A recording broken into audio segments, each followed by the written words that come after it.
Ser podcast.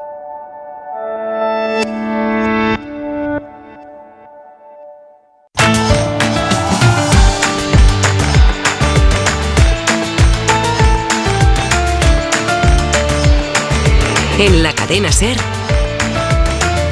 La Ventana, con Roberto Sánchez. Las 4 de la tarde y 6 minutos, 3 y 6 en Canarias. Bueno, ya lo han escuchado, imagino que ustedes están pendientes. Nosotros, desde luego, lo vamos a estar a esta hora de la tarde de la comparecencia, rueda de prensa de la EMA, de la Agencia Europea del Medicamento, aunque ya, según nos ha adelantado a las 4 en punto, nuestra corresponsal, Griselda Pastor, el comunicado parece que va en la línea de reafirmarse lo que ya había dicho ese organismo regulador del medicamento europeo en otras ocasiones en torno a la seguridad de la vacuna de AstraZeneca. Griselda Pastor, buenas tardes de nuevo. ¿Ha empezado ya la comparecencia, la rueda de prensa? ¿Alguna novedad? Sí, exactamente. Acaba de empezar esta rueda de prensa y empieza con las palabras de la directora ejecutiva asegurando que el COVID es una enfermedad muy grave, que la vacunación es necesaria y reiterando eso, de que los riesgos de AstraZeneca son muy inferiores a los beneficios que apunta esta vacuna. Recordaré los datos del comunicado de la Agencia Europea del Medicamento, datos que implican que en la práctica hay 25 millones de personas vacunadas con AstraZeneca, 60 casos de embolias o de trombos con resultado de muerte 18, la mayoría en mujeres de menos de 60 años. En el comunicado no se incluye ninguna recomendación específica. Vamos a ver si durante la rueda de prensa y en respuesta a las preguntas que se puedan formular, la directora ejecutiva justifica esta posición o añade algún tipo de dato que no esté incluido en el comunicado. A ver, escuchamos de momento esa primera exposición de los datos, esa fase preliminar. Secundarios de la vacuna. A medida que, estuvimos comunicando la semana pasada, llevamos a cabo una investigación a través de expertos de muchas especialidades médicas, incluida hematología, neurología, epidemiología y virología. En función de los datos disponibles actualmente, los factores de riesgo concretos, como por ejemplo la edad, el género o el historial anterior en materia de trombos, no se han confirmado como, en la medida en la que estamos viendo este tipo de eventos en hombres, mujeres de todas las edades. Una posible explicación para estos efectos secundarios es una respuesta inmune ante la vacuna, que sería algo parecido a lo que se ha visto en pacientes que se han tratado con heparina. Se llama una situación tromboembólica provocada por heparina. Y esto es lo que se puede desprender de esta evaluación. La EMA está trabajando muy codo con codo con las autoridades competentes de todos los Estados miembros de la Unión Europea y con la empresa para asegurarse de que estos riesgos se comuniquen de forma proactiva a los profesionales sanitarios. Es importante que tanto las personas vacunadas como los profesionales sanitarios sean conscientes de los síntomas de estos trastornos en materia de trombos para que se puedan señalar rápidamente y evitar cualquier riesgo que pueda plantearse. Seguiremos controlando las evidencias científicas disponibles en materia tanto de seguridad y efectividad de las vacunas de la COVID-19 y emitiremos más recomendaciones si fuera necesario, basándonos en fundamentos científicos sólidos. Esto demuestra claramente uno de los retos planteados por las campañas de vacunación masiva. Cuando millones de personas han recibido estas vacunas, se han producido eventos en muy raras circunstancias. Esto no se identificó durante, este tipo de eventos no se identificaron durante las pruebas. Se trata de que podamos detectar rápidamente estos riesgos y que podamos ver cuál es el impacto que puede tener sobre la propia vacuna. Esto también nos muestra que nuestro sistema de farmacovigilancia está funcionando. Estos acontecimientos tan raros y poco frecuentes se han identificado, se han analizado y nos han permitido llegar a recomendaciones científicas que nos permiten un uso seguro y eficaz de esta vacuna. Los responsables de la evaluación científica de la EMA van a seguir trabajando con todas las recomendaciones sobre esta vacuna, y cualquier decisión nacional sobre el uso óptimo en las campañas de vacunación también se va a tener en cuenta la situación de la pandemia y demás, y en cualquier país, por supuesto, y cualquier otro factor, como por ejemplo los índices de hospitalización y la disponibilidad de la vacuna, también van a ser elementos que se van a considerar. Así que muchísimas gracias por estar con nosotros esta tarde, y le doy la palabra a nuestro presidente del Comité Europeo de Farmacovigilancia, la doctora Sabine Strauss.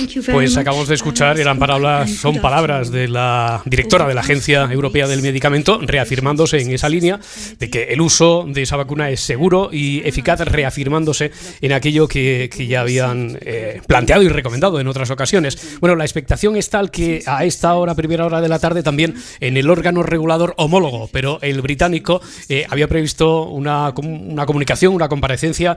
¿Ha hablado ya ese órgano regulador británico? Begoña Arce, corresponsal Londres, ¿qué tal? Buenas tardes. Buenas tardes. No, de hecho están retransmitiendo en directo la conferencia de prensa que están dando desde la Unión Europea, desde Ámsterdam. Esta rueda de prensa prevista aquí debería haber comenzado, pero seguramente están esperando a que finalice este informe.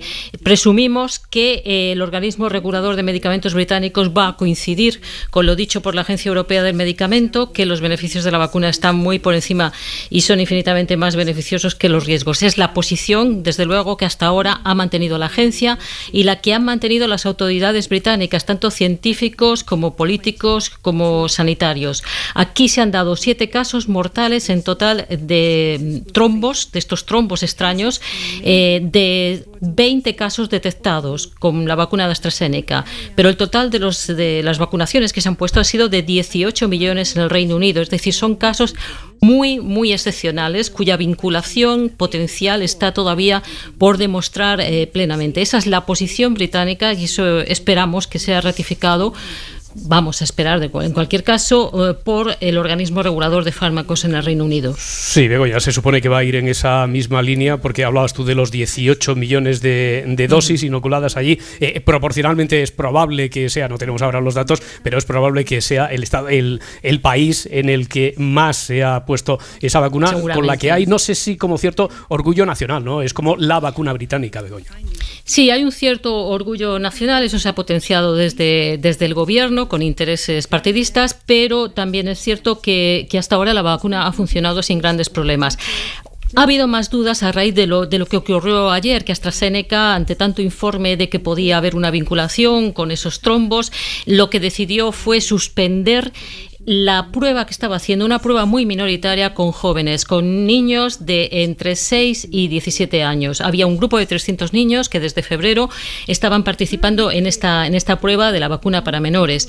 La agencia, a modo preventivo, no porque hubiera ningún tipo de preocupación especial, pero al ver estos informes ha decidido esperar. Y una de las razones que dieron es que ahora mismo esta urgencia, estos beneficios infinitamente mayores ante los riesgos del COVID, sobre todo afectan a los adultos, porque el coronavirus no afecta en igual medida a los niños. Si llegan a contagiarse, las consecuencias y el nivel de contagio es mucho más bajo, y entonces no había una prisa, una urgencia para continuar con estas pruebas. Esperaban reposar y pasar un cierto tiempo hasta ver qué ocurre para seguir con ellas.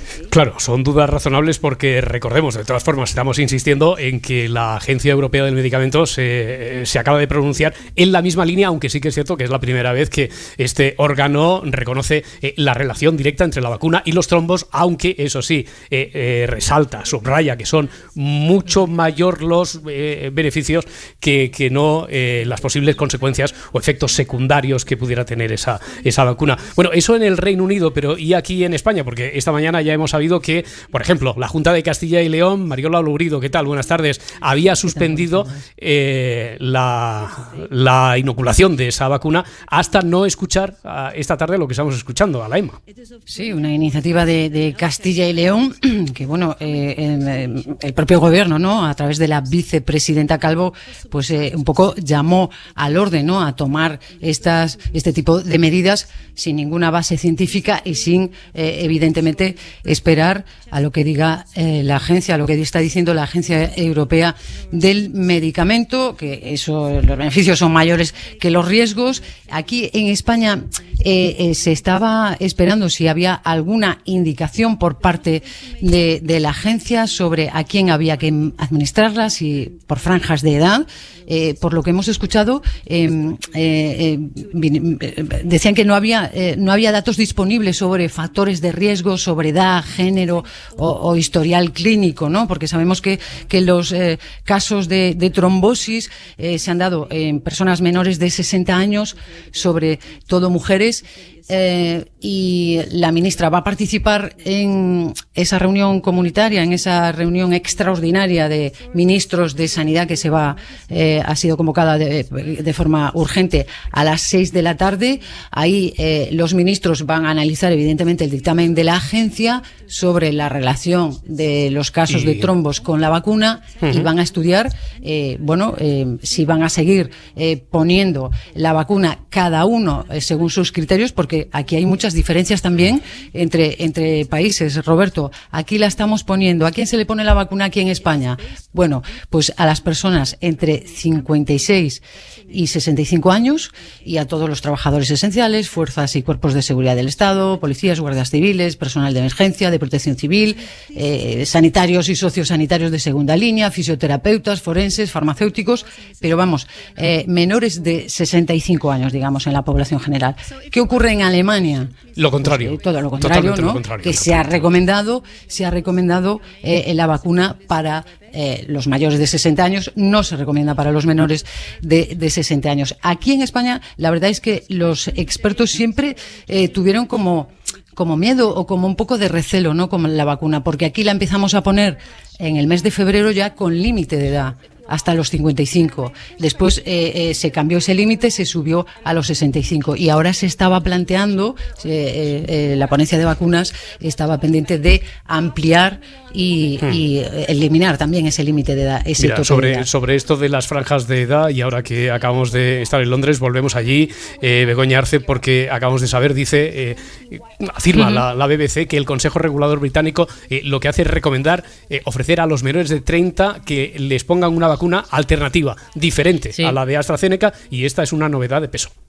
Sí, es un avance que están dando los medios de comunicación en estos momentos sobre ese informe del organismo regulador británico, y lo que han decidido es que a menores de 30 años se les ponga la vacuna de Pfizer o la vacuna de Moderna, que son las dos vacunas que actualmente están disponibles en el Reino Unido. De hecho, la de Moderna se ha empezado a poner hoy en Gales por primera vez. Está claro que descartan de momento que la de AstraZeneca se les ponga a las personas de más de 30 años. Medida preventiva. Avance de lo que está decidiendo el organismo regulador británico, cuyo informe final aún no tenemos, pero es una noticia, por supuesto, importante de por dónde van en el futuro las vacunaciones en este país y quizás en otros. ¿Alguna novedad respecto a la comparecencia, a la rueda de prensa que está dando en este momento la Agencia Europea de Medicamento, Griselda?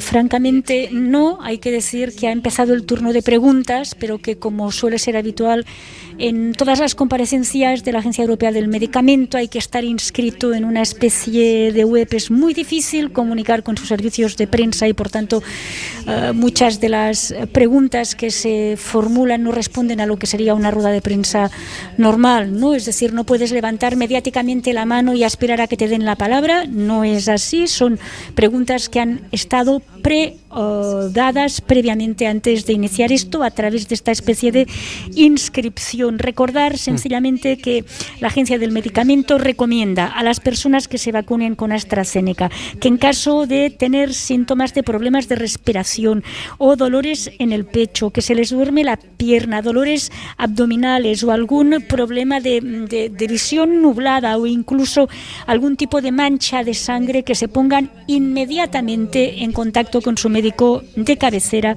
que hay que hacerlo, dicen, para estar seguros de que van a ser ayudados, insistiendo en que de momento esta relación entre la vacuna y los casos de trombos es muy minoritario. Creo que dije que hay 60, me equivoqué al contarlos, me vais a perdonar, son 62 casos de trombosis cerebrales y 24 casos de trombosis intravenas, de los que, insisto, hay 18 con un resultado de muerte, de 25 millones de personas que han sido vacunadas con AstraZeneca. Esta es la conclusión de momento. La agencia va a seguir estudiando. Esto no ha terminado aún y es evidente que la decisión del gobierno británico, a pesar de que la Agencia Europea del Medicamento no haya fijado ningún tipo de límite ni de recomendación especial, implica que el debate va a continuar abierto. Vamos a ver qué deciden esta tarde los ministros de Sanidad europeos. Y a ver qué más dicen en esa rueda de prensa con la que tenemos sonido directo.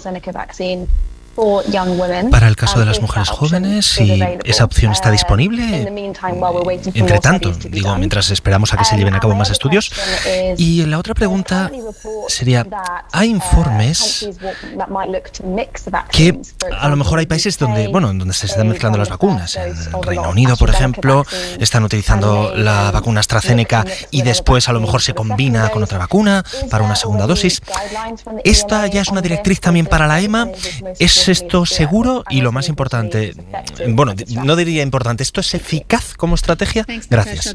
Muchísimas gracias, Natasha. La primera pregunta la va a responder la doctora Strauss y después la segunda, bueno, le voy a dar la palabra al doctor Arlett. Muchísimas gracias por la pregunta. Creo que también es una pregunta muy relevante y complicada de responder. No es algo complicado desde nuestra perspectiva. Básicamente lo que hemos hecho es evaluar cuidadosamente todos los datos que tenemos.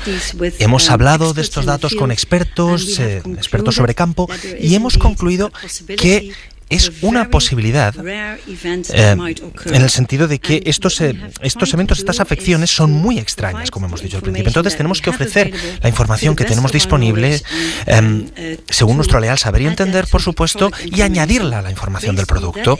Y de acuerdo con esta información, creo que tenemos beneficios que se han evaluado en los ensayos clínicos que muestran que la vacuna de AstraZeneca es eficaz a la hora de evitar la enfermedad por la COVID y sus consecuencias posteriores, y hemos analizado muy cuidadosamente el riesgo y hemos visto que estos riesgos de trombos y demás son muy raros, muy bajos. Hay cosas que son difíciles de evaluar todavía, pero creemos que estamos viendo que los valores son muy muy bajos, es decir, estamos hablando de valores muy bajos en estos riesgos, y basándonos en esta información vamos a pedir a las autoridades nacionales de vacunación que, bueno, se decidan en el sentido de a quién quieren vacunar con qué vacuna. Así que, bueno, esta sería la primera parte de la pregunta, creo. Muchísimas gracias. Doctor Arlett, ¿puede continuar con el tema de las directrices? Sí. Bueno, pues estamos escuchando a los expertos, a los técnicos, doctores, especialistas de la Agencia Europea de Medicamentos. Vamos a consultar al nuestro. Rafa Vilá San Juan es director de desarrollo del IS Global y es miembro de la Alianza para la Vacunación, y siempre que tenemos alguna duda aquí en la SER, en La Ventana, acudimos a él. Rafa, ¿qué tal? Buenas tardes. Sé que te pillamos en tránsito y por lo tanto no sé si has tenido posibilidad de escuchar lo que hasta el momento ha dicho la EMA sobre la vacuna de AstraZeneca. He escuchado, buenas tardes, Roberto, buenas tardes. Y amigos. He escuchado lo último que ha dicho la EMA, ¿no? Y veo pues que efectivamente la situación es de relación causa-efecto, y eso es bueno saberlo, y por lo tanto también es bueno de cara a poder prevenirlo, ¿no?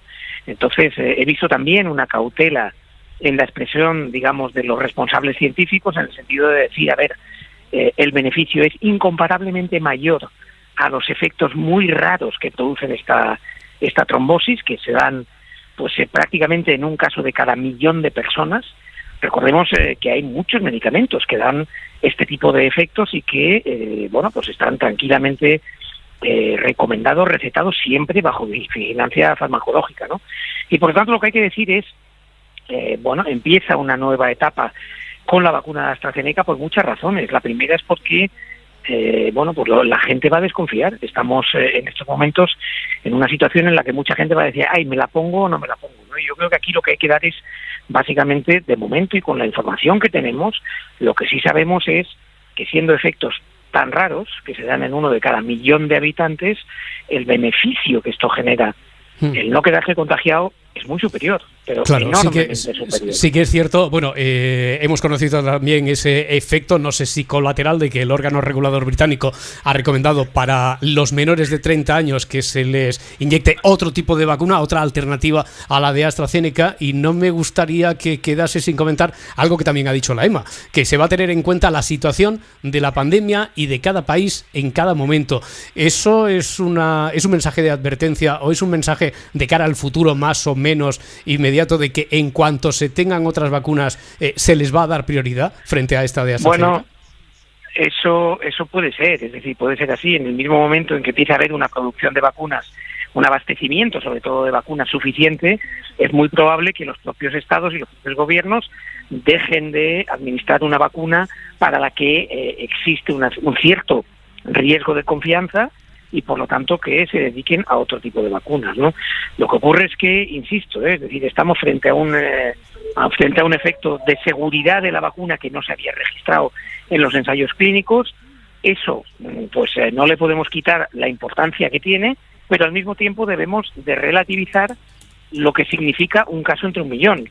Es decir, hoy por hoy sigue siendo una efectiva con una serie de efectos que hay que controlar. Y yo lo que me hubiera gustado, digámoslo así, de la EMA es que se pronuncien sobre algunos estudios que ya están en marcha sobre si estos trombos, en el momento en que se empiezan a detectar, pueden ser evitables, porque eso generaría muchísima más confianza y haría pues que la propia vacuna tenga perfectamente controlados los riesgos de seguridad.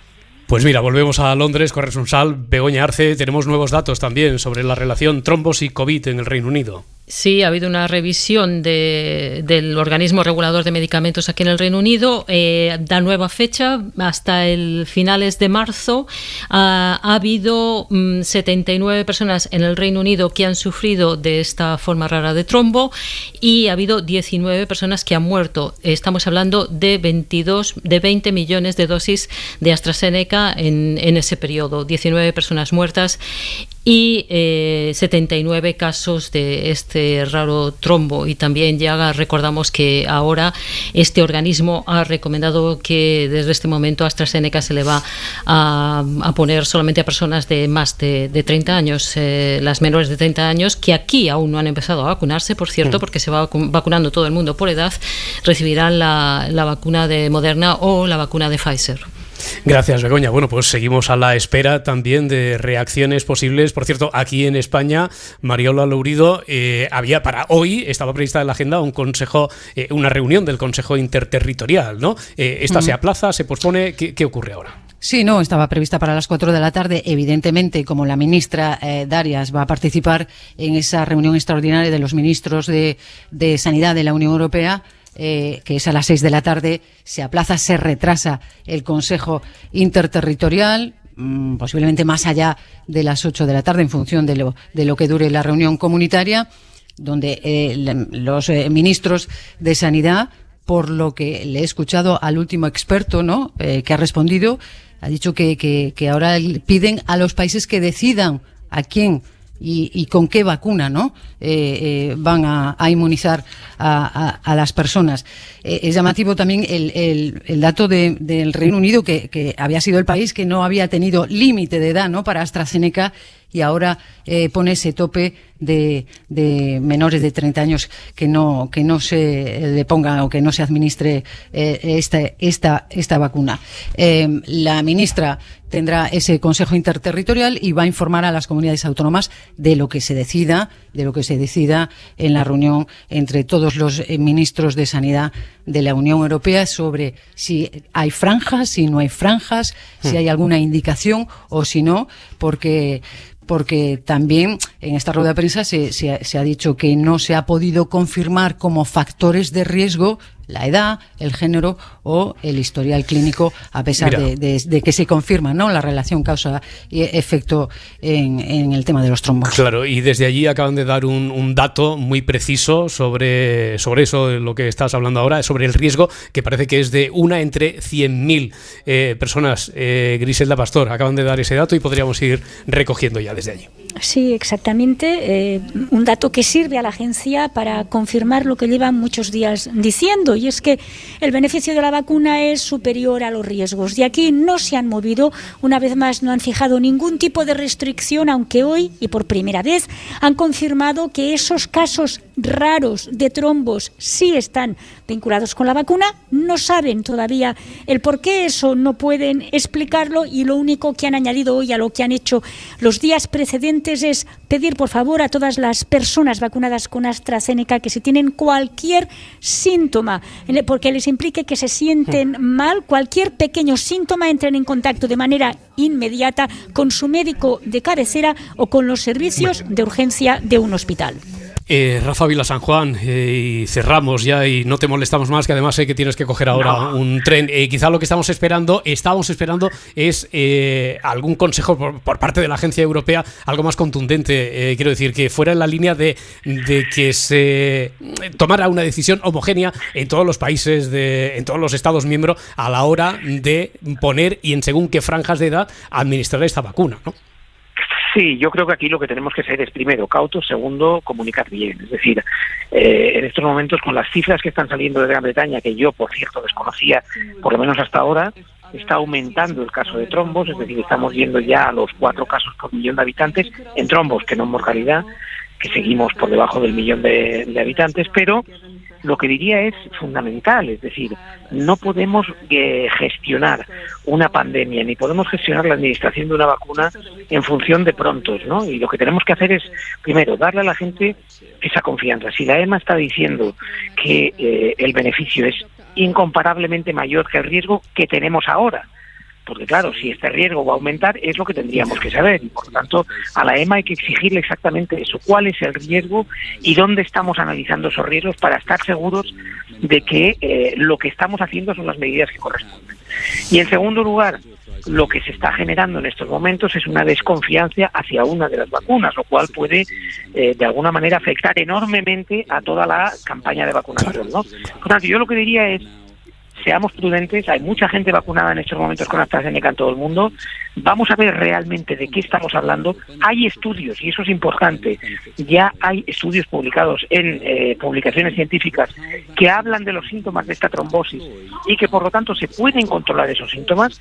Por lo tanto es fundamental que se conozca de qué estamos hablando, por qué en Gran Bretaña se ha parado para los menores de 30 años, tiene mayor incidencia los trombos entre esta población, porque todavía no lo sabemos. Entonces, a partir de aquí yo creo que lo que no podemos dejar es al espacio político que tome las decisiones para las que ni están preparados ni saben cómo hacerlo. Información contrastada, médica, científica, que es lo que hemos intentado escuchar esta tarde en estos últimos 30 minutos. Rafa Vila San Juan, un abrazo, muchas gracias. Un abrazo, hasta luego. Hacemos números con Santiago Niño Becerra. Con Santiago Niño. Santiago, ¿qué tal? Buenas tardes. ¿Qué tal, Carlas? ¿Qué tal? Perdona, Roberto. Sí.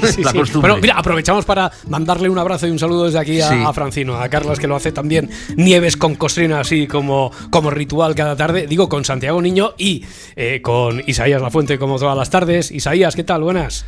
Hola, ¿qué tal? Estoy aquí digiriendo todavía la rueda de prensa. Sí. Intentando completar el puzzle, porque hay datos, algunos tranquilizadores, otros menos, ¿no? Pero bueno. Mira, ahora lo comentamos, porque como no deja de ser hacer números y desde luego los números, los de la economía, no variarán su rumbo hacia una senda un poquito más positiva hasta que no haya pasado todo este proceso de vacunación, hayamos superado ya hasta una etapa de algo más de normalidad después de haber salido de la COVID y todo eso. Pero déjame también que salude a Jon Sistiaga, como cada miércoles. Jon, ¿qué tal? Buenas tardes. ¿Qué tal? Aquí también, como Isaías, digiriendo viendo todo esto y viendo por dónde van los datos y los tiros. Sí, hay que ver. Bueno, desde luego en la vida ocurre muchas veces que saltan todos los planes por los aires y por lo tanto, como ocurre en la vida, en la radio también. Pensábamos esta tarde saludar a Santiago Niño, empezar a hablar de que hoy arranca la campaña de la renta 2021 y mira, hemos empezado hablando de lo que casi hablamos a diario y constantemente, y es lógico,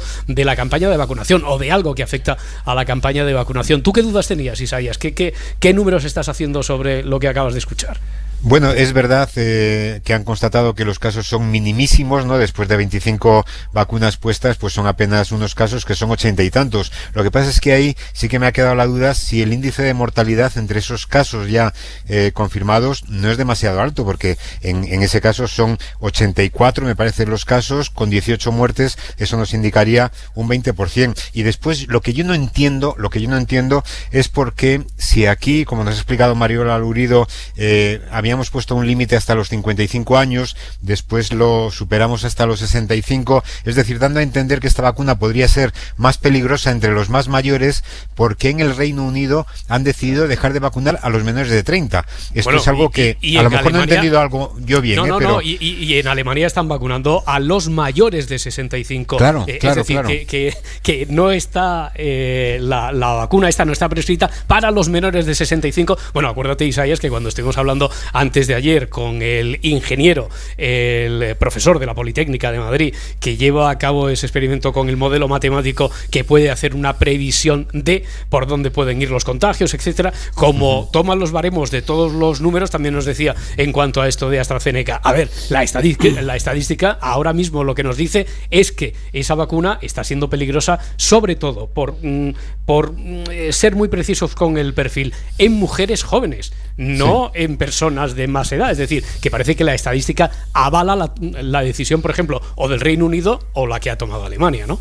Pues eso, dudas y dudas. Hombre, y sobre todo la gran duda, claro, es que estamos vacunando con varios tipos de vacunas y en el resto, que sepamos, no se han reportado ningunos casos, digamos, graves, por minimísimos que sean, ¿no?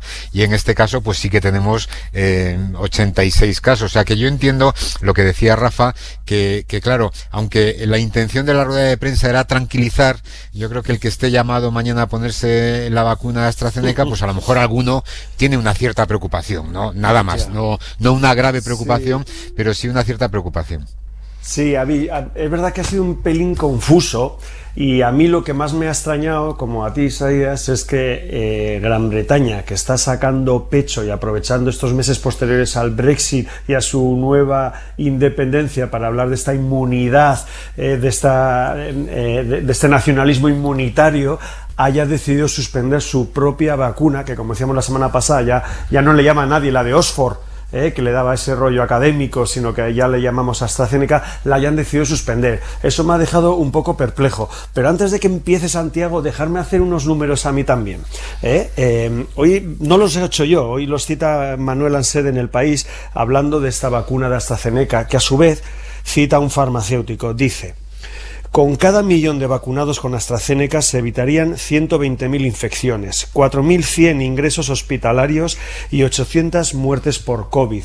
Estos son los números hasta ahora. Es decir, si no hacemos los números solo con 80 y tantos casos de trombos, 18 de ellos fallecidos, sino los que no fallecerían gracias a este millón, cada 1.000.000 de AstraZeneca, joder, las cifras cambian, ¿no? Las puedes observar de otra manera. Si sabemos que de cada 1.000.000 de personas, que son 6 millones de personas en Madrid, y hay entre 200 y 300 trombos diariamente, solo en Madrid, 200 o 300 trombos diferentes, joder, la vemos de otra manera también. Pero si tienes toda la razón. Si solamente tuviéramos esa vacuna, no habría ningún problema. Claro, el problema es cuando tienes otras opciones, y esta sí que está dando problemas, aunque sean minimísimos, ¿no? Pero está dando problemas. A eso es a lo que me refiero, ¿no? A que la percepción del que va a recibir esa vacuna pues cambia, lógicamente. Normal. De forma subliminal lo dejaba ahí entrever también este comunicado de la EMA, que hacía referencia, bueno, ya veremos en el futuro y cuando tengamos otras opciones, otras posibilidades, y en función función de el grado de cómo vaya la pandemia en los diferentes países. Bueno, Santiago, que no te hemos dejado, tú que eres el que al que invitamos aquí para hacer números, y no te estamos dejando que hagas los tuyos ni nos muestres tus preocupaciones, que por dónde van en torno a la vacuna. ¿Tú eres de los que está preocupado o no, Santiago? Bueno, yo sinceramente de este tema no entiendo. Yo simplemente permitir que aporte la opinión de mi esposa, que es directora de enfermería del Hospital del Mar. Esto lo hemos hablado en casa, claro, evidentemente. Y dice, claro, ya tiene acceso a datos, tiene acceso a cifras, dice los minimísimos riesgos que puede dar una vacuna, esta u otra, compensa de sobra los beneficios que tiene el ponérsela. En grandes números, claro, porque esto se basa en los grandes números. No estamos hablando de una persona. Lo cual quiere decir que bueno, que si a mí me llaman mañana y me dicen que van a poner esta vacuna, pues yo la verdad es que no tengo ningún problema. Claro. A alguien le están llamando, debe llegar Amazon, porque como dijo Santiago Niño, que nos había acostumbrado a que Amazon iba a pasar cada día por la puerta de nuestra casa, digo, nada más oportuno que comentarlo. Es Istiaga que está recibiendo algún libro. Pero bueno, atiende. Yo también me la pondría. Si me vas a hacer esa pregunta, que también la pasada ya sí, no, tú te la pondrías, ya quedó clarísimo. Yo me la pondría. Oye, pues que hay varias, venga, pues yo me pongo la de AstraZeneca, yo, Istiaga, Claro. No, yo tengo otro asunto por aquí que iba a ser nuestra polémica, pero ya digo, como ha saltado todo por los aires, pero lo podemos comentar también, Isaías, y de paso escuchamos la opinión de Santiago Niño, que yo creo que es muy legítima y que debe tener muchos motivos para expresarla, porque tiene que ver con el mundo de la empresa. A ver, en Italia la campaña de vacunación se va a extender a las empresas que así lo requieran, que lo pidan a los próximos meses. Se ha anunciado ese acuerdo, un acuerdo alcanzado entre sindicatos, empresarios italianos, porque por el que se va a permitir vacunar en todas las empresas del país. ¿A ti qué te parece? Así que la empresa entre también para aliviar quizá el peso que ahora mismo recae sobre las espaldas del Servicio Público de Salud, Santiago.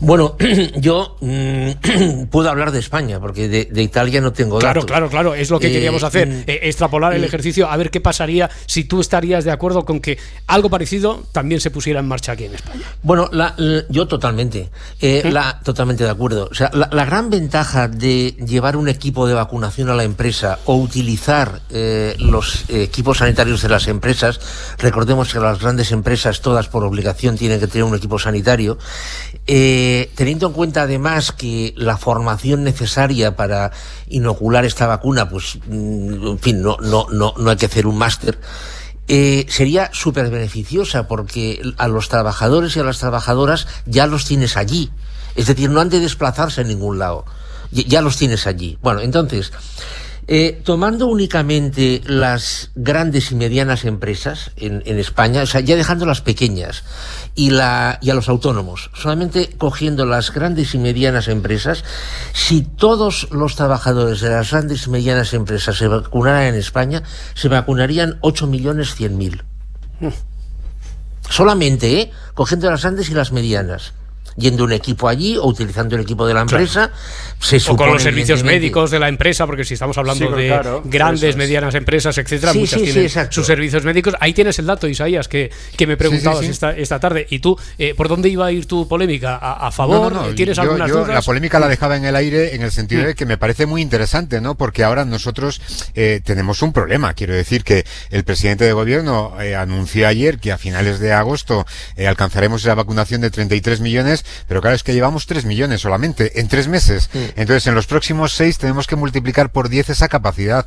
Y en este sentido, esta opción que, digamos, es complementaria, no sustituye, es complementaria, pero que permitiría lo que acaba de decir en estos momentos Santiago, y a la vez, digamos, quitar presión sobre los centros de salud pública, pues me parece interesante. Y claro, si podemos vacunar a 8 millones y pico de personas, pues es que es muy interesante. Es verdad que podría podría haber algún tipo de problema en el sentido de que un trabajador de un negocio de 1 o 2 personas o un autónomo se sintiera discriminado respecto al trabajador de una pequeña o mediana o gran empresa. Pero bueno, quiero decir, siempre que se establece un criterio, pues hay alguien que puede salir medianamente perjudicado. Según como se vea, ¿no? Porque va a tener que hacer menos cola cuando tenga que ir a que lo vacunen en el servicio de salud público, ¿no? Decía Santiago. Pero estamos hablando de vacunar Andalucía entera, ¿eh? 8 millones y pico de ciudadanos, es que es Andalucía. Yo además pienso que es una muy buena ocurrencia, sinceramente, porque es que, insisto, la gran ventaja de hacer esto es que los trabajadores los tienes allí. Claro. O sea, por ejemplo, imaginemos SEAT tiene 7.000 trabajadores más o menos. O sea, evidentemente en turnos. Van una serie de equipos, no sé cuántos, 3, 4 equipos, y empiezan pam por horas, hacen un ranking de horas, un timing de horas. Oye, y es que no sé, en X días te ventilas a 7.000 personas. Y que esto no es solo apelar a la responsabilidad social de la empresa, sino que hasta de forma egoísta, por no decir sobre todo de forma egoísta, pues a la empresa le conviene, y le conviene mucho al sector económico. Bueno, Santiago, que empieza y arranca una campaña de la renta también particular, tiene que ver con esto, porque es el año en el que 3 millones de trabajadores afectados por un ERTE han percibido un salario por 2 pagadores, es decir, su empresa y el servicio público de empleo, y esto hace que sea una campaña un pelín diferente, ¿no? Bueno, sí, pero esto es un tema que es legal. Es decir, legalmente, cuando una persona tiene más de un pagador, independientemente de las cantidades recibidas, por ley tiene que hacer declaración de renta. O sea, esto no es un invento de este año. Esto es una cosa una normativa que está desde hace muchos años. Bueno, entonces, claro, lo que ha pasado este año es que todas las personas que han estado o que están en ERTE, que siguen en ERTE, evidentemente han tenido 2 pagadores. O sea, como tú acabas de decir. Entonces, esto está creando un temor de que la cantidad muchas de estas personas evidentemente les salía una declaración negativa o a devolver. Evidentemente, o incluso muchos de ellos ni siquiera tenían que hacerla. Entonces, ¿qué es lo que ha sucedido? Lo que ha sucedido es que tienen que hacer esta declaración por ley. Pero esta declaración de la renta por ley es una declaración que está sujeta a la misma normativa existente. Es decir, no es que haya cambiado la normativa. Es decir, casi con toda seguridad a estas personas no les va a salir, a la inmensa mayoría, por no decir a la totalidad, no les va a salir a pagar. Les va a seguir saliendo lo que les salía antes, a la inmensa mayoría. El mayor problema que tiene el tener que hacer declaración es que muchas de las personas que van a tener que hacerla no la hacían. Con lo cual aquí se va a producir un colapso en mi opinión, de citas, de petición de citas a la agencia tributaria y de consultas a la agencia tributaria, que como esto no lo monten muy bien, se va a producir un colapso. Oye, por desengrasar, que nos están escuchando ahora que se encuentran en esta situación de tener que declarar y que no declaraban, yo les sugeriría que pidieran que lo hagan pronto, pero lo hagan pronto. Ya. Sí, cita, porque si no luego va a ser, vamos, horroroso esto. Oye, por desengrasar, que antes sonaba el timbre, es lo que ocurre, son las cosas del directo, y además como tenemos que estar así desperdigados cada uno, Santiago en la suya, John en su casa en Madrid, Isaías también, y yo desde la mía, suena que ha venido el mensajero que le traía no sé qué, a John Sistiaga ha sido el que ha confesado, después sonaba un teléfono, me está poniendo por aquí la redacción. Bueno, falta mío. Sí, pues ahora falta que pase el tapicero y el afilador, es lo único que nos falta. Pues yo te digo una cosa, Roberto, tengo a los vecinos haciendo obras y se están portando de momento a esta hora, o sea que bien. En cualquier momento suena el martillazo. Eso, Santiago, cuando Amazon pueda entregar ya paquetes con drones, igual nos lo ahorramos. O no, lo digo porque esto ya ha recibido permiso, ¿no? Amazon para hacerlo. Esto ya está, ya ha llegado esto. ¿Te acuerdas, Roberto, que lo comentábamos hace un par de años? Pero hace años. Y nos reíamos. Yo creo que más, cuando llegue tal. Bueno, pues en Estados Unidos Amazon, es verdad que dentro de unas limitaciones, Amazon ha recibido la autorización federal para repartir paquetes con drones. ¿Dónde? En Australia ya hace ya un par de años, que agencias de paquetería tenían el permiso para, a granjas aisladas, hacer entregas por drones. Pero claro, estamos hablando del desierto australiano, una granja en medio de ninguna parte. Claro, esto es distinto. Esto es en una urbanización de Seattle o en una urbanización de San Diego, que bajará un dron de Amazon con un peso máximo, creo que son de 4,5 kilos, y te dejará el paquete a la puerta de casa.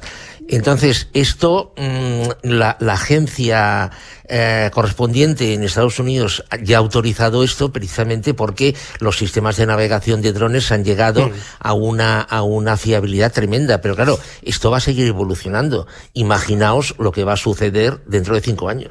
Bueno, de momento ha llegado ahí al portero electrónico de su casa el libro, es el libro que tú habías pedido, Jon Sistiaga. Te han traído ya un ejemplar del libro de El hijo de Joe Biden, que me hablabas esta mañana, que todavía no se ha publicado aquí en España. Sí que lo ha hecho en Estados Unidos. ¿Se va a publicar en España? Muy bien. El 20 de mayo. Tú lo has pedido ya de allí, ¿no? ¿Por qué tienes tantas ganas de saber qué es lo que cuenta el hijo Hunter Biden, el hijo de Joe Biden? Sí, bueno, porque es un tipo que ha estado muy en el centro de las polémicas y se ha utilizado su nombre y su figura para intentar destruir a Joe Biden por parte de Donald Trump antes de que llegara a la presidencia, ¿no? Por sus relaciones con una empresa ucraniana, etcétera. Y sin embargo, el personaje como tal es un personaje maravilloso, es un personaje que es un auténtico superviviente. Esto es muy yankee también. Es alguien que en este libro reconoce todas sus adicciones pasadas, al alcohol y a ciertas drogas, pero que reconoce que en cualquier momento puede volver a caer, que está en lucha continua y que gracias al apoyo familiar y al apoyo de asesores y de psicólogos está consiguiendo contener esas adicciones. Pero no estamos hablando de adicciones al alcohol, es decir, que el tipo reconoce en el libro que no podía aguantar de la licorería a su casa a abrir la botella, o al crack. Es decir, buscar en los peores tugurios y calles de Washington su dosis de crack. Y es el hijo del presidente de los Estados Unidos. Claro. Bueno, pues a ver qué reacción está teniendo, qué se dice en Estados Unidos. Corresponsal Marta del Vado. Marta, ¿qué tal? Buenas tardes. Hola, buenas tardes. ¿Qué se dice en Estados Unidos sobre qué reacciones hay sobre el libro del hijo de Joe Biden? Pues como comentaba Jon, es que es inusual que un hijo de un presidente de Estados Unidos cuente de primera mano sus miserias más íntimas, ¿no?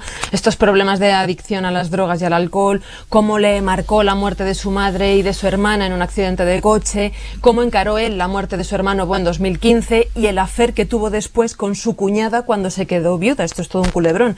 Cuenta cómo gestionó esto con su familia, con sus hijos, con sus sobrinos, con su padre, que en ese momento estaba llorando el luto de su hijo Beau y era además vicepresidente de Estados Unidos, ¿no? Las autobiografías de los políticos y de los familiares de los políticos son muy habituales, pero esta pues causa una especial expectación porque eso, no se retrata a una persona con un comportamiento impecable ni sus logros profesionales, sino todo lo contrario, ¿no? Se describe a un hombre devastado por las drogas, a quien salva en efecto, a quien saca de este infierno pues su familia básicamente. Porque era este hijo el que había sido objeto de ataques, de insultos durante la era Trump por parte del expresidente norteamericano. Sí, este mismo, y por su relación, el trabajo que ejercía como un alto ejecutivo de Burisma, de la gasística. Ha pagado ya además varias multas fiscales, al menos en 2015, en 2017. Desde hace 2 años la Fiscalía de Delaware y el FBI le investigan también por presuntos delitos, posibles delitos de evasión fiscal y de lavado de dinero. Y bueno, pues ahora en este libro detalla pues cómo ha llegado a pasar 13 días y 13 noches sin dormir, ingiriendo únicamente crack y vodka, cómo se ha gastado miles y miles de dólares en droga. En las entrevistas que le han estado haciendo, Roberto, para promocionar este libro, bromeaba con esta desesperación que le ha llevado a esnifar todo lo que se pudiera parecer a la cocaína. Incluso dice él queso parmesano. Creo que podemos escucharle. I spent more time on my hands and knees picking through rugs. Smoking anything that... Cuenta en la entrevista la cantidad de tiempo que pasó de rodillas en las alfombras esnifando cualquier cosa que pudiera, ¿no? Polvo, migas, restos de cualquier cosa, incluso esto de queso parmesano, ¿no? Cuenta además cómo ha estado en centros de rehabilitación varias veces y cómo ha terminado reincidiendo siempre. De hecho, reconoce que su mayor temor es recaer en sus adicciones porque dice no desaparecen, sino que solamente están escondidas. Exclusively throughout that entire time. Marta del Vado, corresponsal, muchísimas gracias. Bueno, John, desde luego una historia con todos los ingredientes, una historia muy, muy, muy americana. Y John Sistiaga, un abrazo muy fuerte. Venga. Gracias. Suscríbete a La Ventana. Todos los episodios y contenidos adicionales en la app de Cadena SER y en nuestros canales de Apple Podcast, Spotify, iVoox, Google Podcast y YouTube. Escúchanos en directo en la SER de lunes a viernes a las 4 de la tarde. Cadena SER. La radio.